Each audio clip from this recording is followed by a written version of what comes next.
Allez, comme tous les dimanches, on se retrouve pour faire le bilan de l'actu de la semaine. Donc, on commence avec le climat. Le Parlement européen a déclaré donc lundi 2 décembre l'urgence climatique.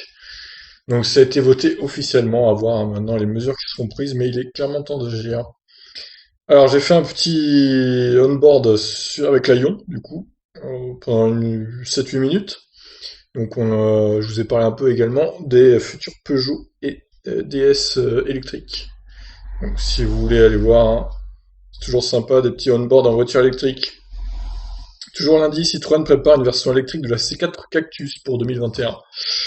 Alors, on pouvait espérer que ce soit une autre C4 que celle-là, mais bon, la C4 Cactus, c'est pas la meilleure, c'est pas la plus belle. Après, bon, elle s'est bien vendue en thermique, donc ils se disent, ouais, elle va peut-être bien se vendre en électrique. A priori, elle reprendra la batterie de 46 kWh utile et 100 kW de recharge. euh, et 136 chevaux, comme la Peugeot 208 et le DS3 Crossback Etans. Alors Sono Motors, qui a lundi déclenché donc un crowdfunding pour se sortir de la merde dans laquelle ils seront. En fait, ils ont plus d'investisseurs. Enfin, ils n'étaient pas d'accord avec les investisseurs apparemment, donc ils se sont donné jusqu'à fin décembre pour récolter 50 millions de dollars, même euros d'ailleurs. Donc autant dire que c'est peine perdue. On va pas se mentir, c'est compliqué là, ça paraît compliqué. Alors, objectif pour 2022, 1 million de voitures électriques et 100 000 bornes en France. Ça date de mardi, la news. Alors, c'est une interview de Bruno Le Maire, notre cher ministre, et voilà, il se voit avec 1 million de voitures électriques et 100 000 bornes en France d'ici un peu plus de 2 ans. Il est un peu optimiste, hein, le petit Bruno, donc on verra, hein, mais j'espère que ce sera le cas, mais ça me paraît peu probable quand même, que ce soit l'un ou l'autre. Alors, l'hypercar électrique Rimac C2 finalise ses tests de performance. Donc des perfs stratosphériques, hein, dignes de la Tesla Roadster. 400 km/h, 1 seconde 9, le 0 à 100, enfin bon, c'est vraiment du délire ces voitures. Et des prix évidemment prohibitifs, 2 millions d'euros.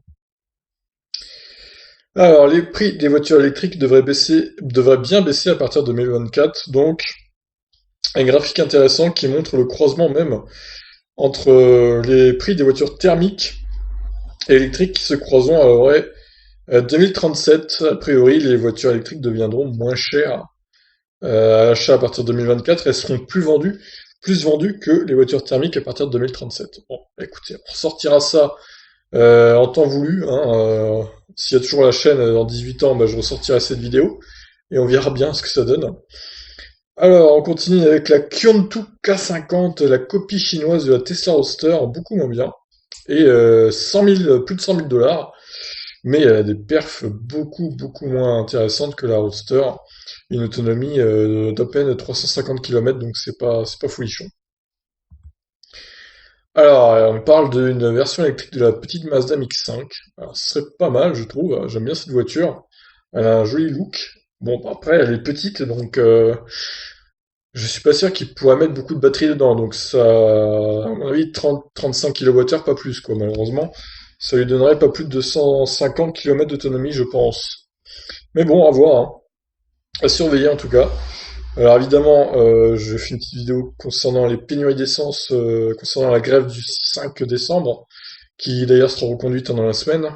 Bon, j'ai fait la vidéo le 4, mercredi donc, et voilà, c'était un peu la merde dans Bretagne surtout, pas mal de dépôts bloqués, donc ça a dû changer d'ici là, mais enfin de là on est le 8, donc il faudra peut-être que je fasse une autre vidéo du coup concernant la mise à jour des pénuries d'essence. Alors, modèle Y qui serait produit dès le premier trimestre 2020. Ça, c'est une grosse actu, un peu surprenante. Il serait à peu près, il se serait en avance du coup de plusieurs mois chez Tesla pour le modèle Y, que ce soit aux États-Unis ou en France. Bon, évidemment, il sortira aux États-Unis avant, hein, logique. Mais en France, on pourrait bien le voir dès l'été 2020, peut-être avec un peu de chance, et sinon à la rentrée. Donc c'est plutôt une bonne nouvelle, je trouve. Alors, un article du cher spécialiste, entre guillemets, automobile sur Cardisiac, qui arrête pas de dire des âneries sur les voitures électriques, donc j'ai fait une vidéo sur ça.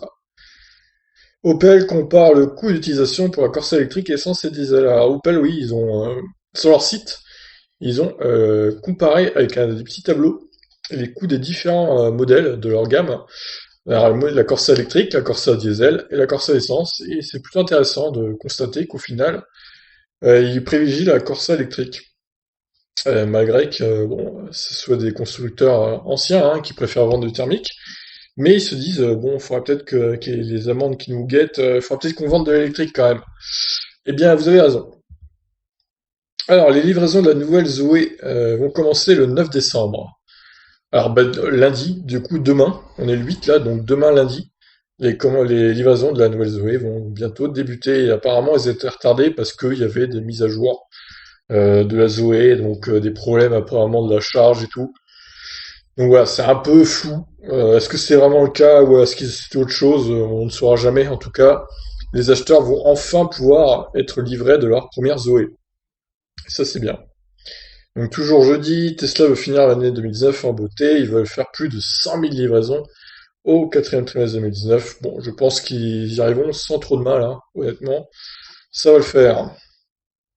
Alors, Hyundai parle d'électrifier sa gamme sportive, la gamme N, du coup, avec des SUV. Donc, il y aura un Kona N électrique et un Tucson N électrique, apparemment. Et ils vont investir 50 milliards d'euros sur 5 ans. Donc, Hyundai, ils prennent pas l'électrique à la légère, hein, clairement. Ils se donnent les moyens. Sauf peut-être avec la Ioniq où c'est un peu bancal encore, mais avec le Kona en tout cas, ils ont sorti quand même une voiture de 64 kWh en 2018. Donc c'est un peu les seuls avec Tesla à avoir fait ça. Donc et un prix à peu près abordable par rapport à Tesla en tout cas. Donc c'est vrai qu'on ne peut pas leur enlever ça. Baisse des ventes de VE en Chine dans le monde. Alors oui, bon, c'est un titre un peu putaclic, je vous l'accorde. Non, la voiture électrique est pas en crise. C'est juste que aux États-Unis et en Chine, il y a eu une petite baisse à cause notamment en Chine des baisses de subventions, il y a une petite baisse de vente. Voilà, un petit coup de mou.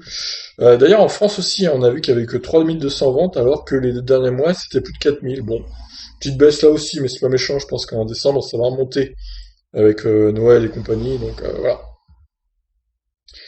Alors, les Waze U5, donc futur SUV électrique chinois, qui aurait 63 kWh de batterie et 400 km d'autonomie, donc batterie quasi similaire à celle des Kona et Niro, mais moins d'autonomie, donc moins d'efficience. Mais a priori, il serait aussi moins cher, il serait autour de 30 000 euros bonus déduit.